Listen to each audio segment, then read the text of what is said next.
नमस्कार दोस्तों, पिछले कई दिनों से हम सब लोग ब्लैक फंगस के बारे में डिस्कस कर रहे हैं। ये काला फंगस क्या है? ये काला फंगस के बारे में मैं बताना चाहूँगा कि ये इस तरह के देखिए स्पोर्स जैसा है, ये काले काले रंग के, जो कि मिट्टी में रहता है। लेकिन कोरोना संक्रमित व्यक्ति या ऐसे लोग जिनके शरीर की प्रतिरोधक क्षमता कम है, उसके शरीर में सांस के माध्यम से, जैसे कि हम सांस लेते हैं नाक के द्वारा, तो ये नाक के माध्यम से ये घुस सकता है, या मुंह के माध्यम से ये मुंह से भी ये जा सकता है। यानी कि इसको शरीर में प्रवेश करने का दो या तीन तरीका है। सबसे मुख्य तरीका तो नाक से है, जो हम सांस लेते हैं और वो घुस जाता है। दूसरा मुंह से जा सकता है, और तीसरा अगर शरीर में कहीं पर आपका कट है, घाव है, तो उसके माध्यम से भी ये ब्लैक फंगस स्पोर म्यूकर जो है ये आपके शरीर में जा सकता है।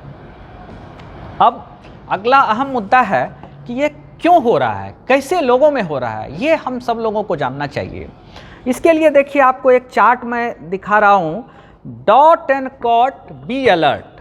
जब भी ये दो बात हो ना, DOT, डॉट एंड कॉट, तो हम लोगों को अलर्ट, जागरूक, सावधान होने की आवश्यकता है।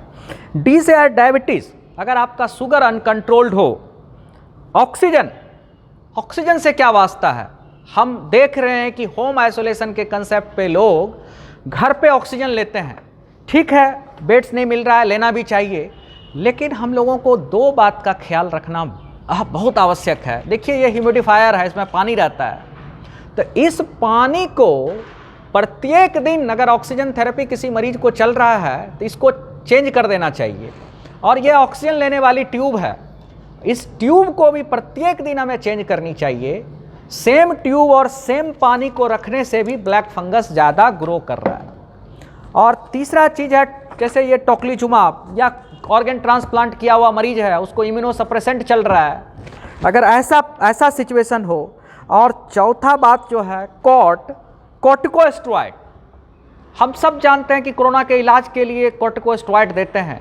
तो होम आइसोलेशन के कंसेप्ट पे जो लोग कॉर्टिकोस्टेरॉइड कम मात्रा में टैबलेट फॉर्म में ले रहे हैं, वो तो सुरक्षित हैं, उनमें ब्लैक फंगस होना उतना ज़्यादा संभावित नहीं है। लेकिन अगर जो लोग हाई डोज कॉर्टिकोस्टेरॉइड ले रहा है, इंजेक्टेबल फॉर्म कॉर्टिकोस्टेरॉइड ले रहा है, तो उन लोगों में ब्लैक फंगस ज़्यादा हो रहा है। तो मैं सारांश में इस चार्ट को ये कहना चाहूँगा, जब डॉट और कॉट हो तो आप हो जाएं अलर्ट।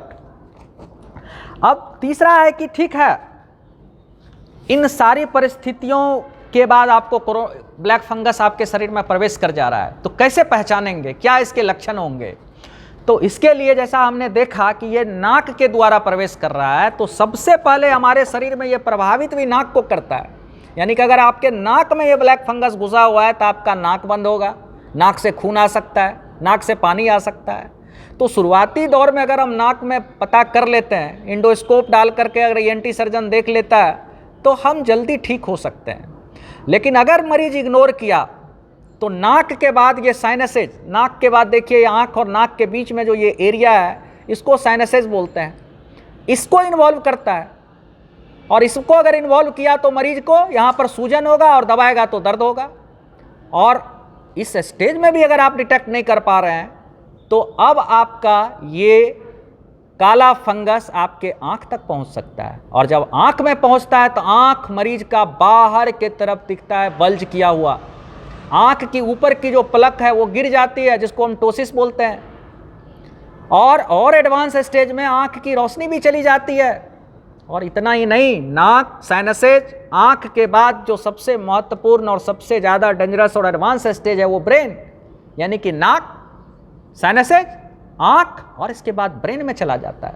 और ये ब्रेन का जब इन्वॉल्वमेंट होता है, तो मरीज को चक्कर आता है, बेहोशी आती है, चमकी आता है, सीजर जिसको बोलते हैं।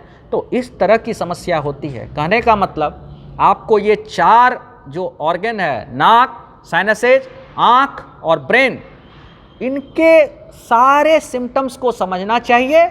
अगर आप रिस्क ग्रुप में हैं, अगर आप डायबिटीज पेशेंट है, कॉर्टिकोस्टेरॉइड ले रहे हैं, कोरोना का संक्रमण हुआ है, शरीर की प्रतिरोधक क्षमता कम है, तो आपको अलर्ट रहने की आवश्यकता है। और तीसरी महत्वपूर्ण बात है कि हम इससे बचे कैसे। कोरोना हम सबको सिखा दिया है मास्क पहनने के लिए, तो मास्क पहनने से सिर्फ हम कोरोना से प्रोटेक्टेड नहीं है, ये आपके नाक या मुंह के द्वारा काले फंगस को भी प्रवेश नहीं करने देगा।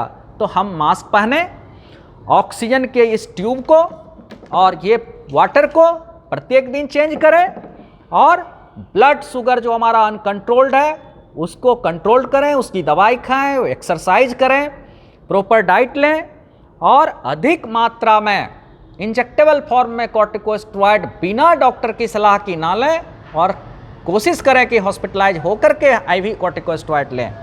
और ये 3 बात का बिल्कुल ध्यान रखें, 3CCD, अगर कोरोना हो, कॉर्टिकोस्टेरॉइड ले रहे हैं और डायबिटीज है, तो ये 3 अगर आपके साथ है तो हाई डिग्री ऑफ सस्पिशन होना चाहिए।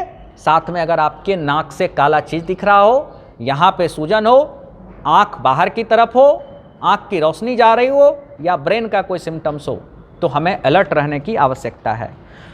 तो अब बचाव भी आपने किया, किसमें हुआ ये भी देखा। अब तीसरी अहम बात है कि अगर हो जाता है तो फिर आप क्या करें। अगर कोरोना हो गया तो हम इससे कैसे निजात पाएंगे। इसके लिए देखिए मल्टी डिसिप्लिनरी अप्रोच है, यानी कि आप घर पे रह करके टेलीफोनिकली आप अपना इलाज ना करें, क्योंकि इसमें डिफरेंट सेक्टर के लोग इन्वॉल्व होते हैं, ENT surgeon, eye surgeon, critical care team, physician, neuro surgeon, सब लोगों की ज़रूरत पड़ती है। तो आप हॉस्पिटल में दाखिल हो जाएं, क्योंकि सबसे पहले आपके नाक से एंडोस्कोपी करके उस काले फंगस को निकाल करके माइक्रोस्कोप में देख करके कंफर्म होएगा, फिर आपके नाक की या आँख की जहाँ भी ये काले फंगस है उसको डिब्राइट करेगा, सर्जिकली उसको रिमूव करेगा, और तब एंटीफंगल की जो दवाई है लाइपोसोमल एम्फोटेरिसिन बी जैसी दवाई जो है इंजेक्टेबल फॉर्म में दी जाएगी, और तब मरीज का आउटकम अच्छा होता है। और इन सारे बातों के बाद जो सबसे महत्वपूर्ण है वो हम सब नागरिक को जानना चाहिए कि काले फंगस का होना कोई बहुत बड़ी बात नहीं है, लेकिन अगर हो जाने पे आप इग्नोर कर रहे हैं और इसको एडवांस्ड स्टेज में डिटेक्ट कर रहे हैं तो मरीज की मरने की दर ज़्यादा है, मरने की संभावना ज़्यादा है।